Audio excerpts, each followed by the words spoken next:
En el siglo XV, España y Portugal eran las grandes potencias marítimas que se disputaban el control comercial y religioso del mundo.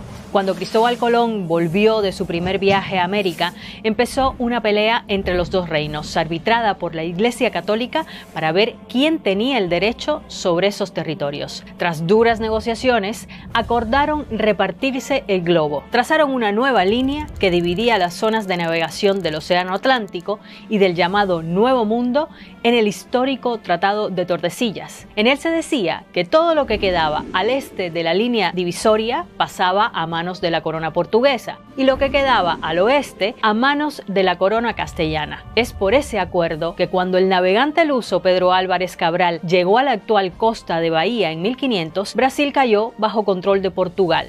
Los dos imperios coloniales dominaron gran parte del continente durante más de 300 años, pero acabaron de forma muy distinta. Al independizarse, la América española se fragmentó en muchos países y la portuguesa quedó en uno solo. ¿Pero por qué?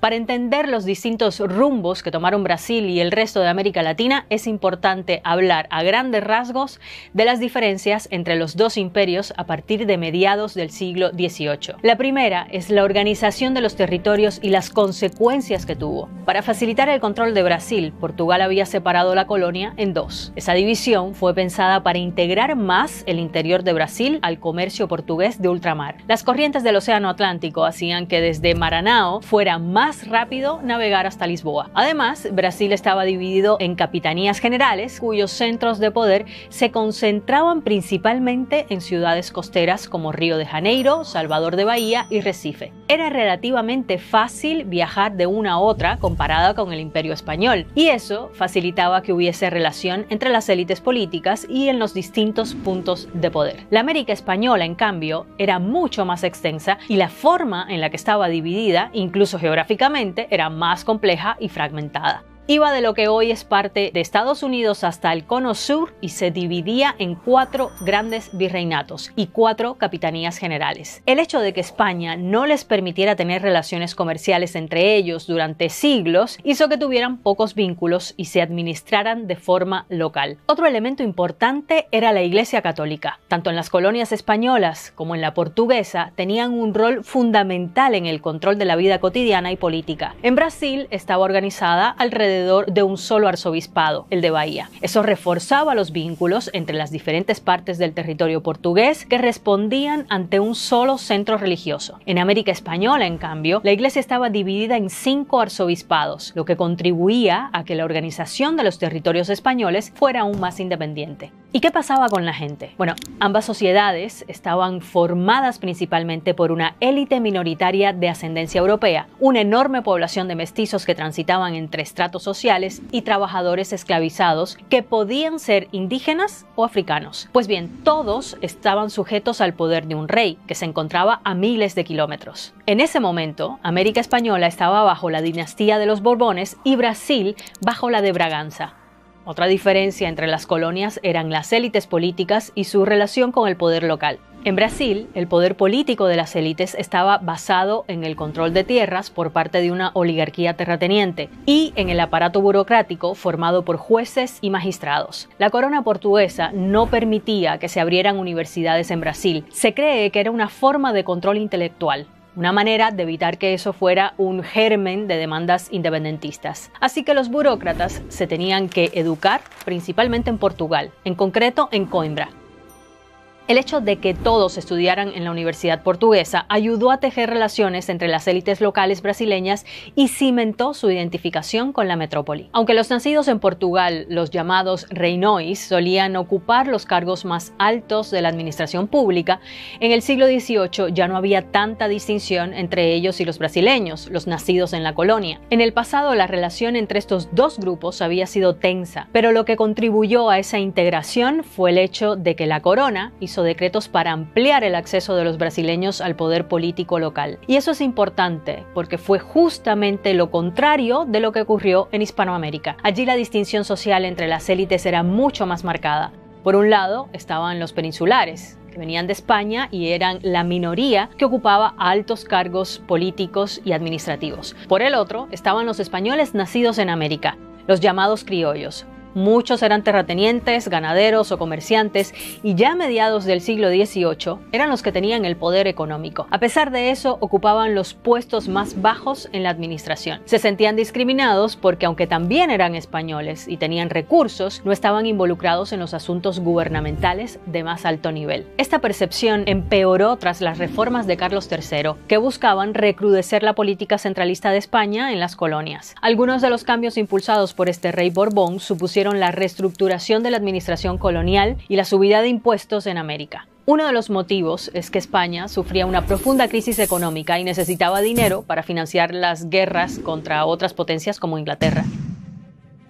Esto aumentó la indignación de los criollos, que veían la corona como un lastre que se dedicaba a expoliar sus ganancias. Además, con estas reformas, y al contrario de lo que pasó con Brasil, los criollos también empezaron a perder sus puestos en la administración local a favor de los peninsulares. Este contexto favoreció la toma de conciencia de las élites criollas, que serían las que más tarde liderarían las guerras de independencia. Durante estos años también empezaron a circular en el continente las ideas que cuestionaban la autoridad de las monarquías europeas y de la Iglesia, promovidas por las guerras de independencia en Estados Unidos y en Haití y por la Revolución Francesa. Y en ese escenario, las guerras napoleónicas fueron un punto de quiebre en la relación entre las coronas de la península ibérica y sus colonias americanas. Empecemos por lo que pasó en la colonia portuguesa, que a estas alturas ya había sido unificada en un solo territorio, Brasil. En 1808, las tropas de Napoleón invadieron Portugal y la familia real portuguesa huyó a Río de Janeiro. El rey João VI se llevó consigo a toda la corte, los archivos, la tesorería, las bibliotecas reales y 15.000 personas. Esto es muy significativo para entender la unidad del país. La llegada de los Braganza a Brasil era un caso único en el mundo. Nunca antes un monarca europeo se había trasladado a América. Por el propio interés de la monarquía, Dom João VI abolió el monopolio comercial de Portugal, abrió los puertos y permitió a Brasil tener su propia manufactura. El rey fue un paso más allá y creó el Reino Unido de Portugal, Brasil y Algarves. Es decir, Brasil pasaba a ser el nuevo centro de poder de la corona y Río de Janeiro la capital del imperio.